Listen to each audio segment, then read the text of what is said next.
وما عرفتش علاش بغاو يبينوا واحد الصوره للناس كره انا راه ماشي مزيان. وانا راه كنقول لك من 2019 ما واخد حتى درهم في الوداد، وكنت سال لحد الان من 2019 كنت سال. شحال لو مونطون اللي كتسال دابا تقريبا؟ هذا اخر مونطون اللي حكمت ليا 980. وابار 3 سنين الاولى كنقول لك خديت اما كازان اللي لحد الان ما واخدش وراقها وما واخد حتى حاجه ديال هذه، يعني 3 سنين ديال الكونطرا ما واخد والو. وعام مشى ليا هكاك الناس داوه بطريقه او باخرى، ما بغيتش ندخل في هذا الشيء من بعد، داو ليا. دونك ما واخد حتى ريال الان في الوداد. ما عرفتش شكون اللي مضطر في الوداد.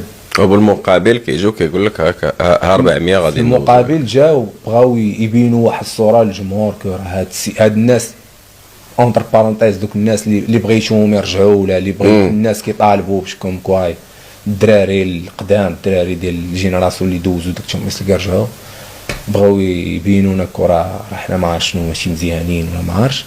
مي هذه هي الحقيقه اللي خصهم يعرفوا. كره جبران من 2019 من اول كونطرا في الوداد ما واخد حتى درهم لحد الان. باقي كنت سال الكونطرا ديالي من 2006 في الوداد ما واخد حتى درهم.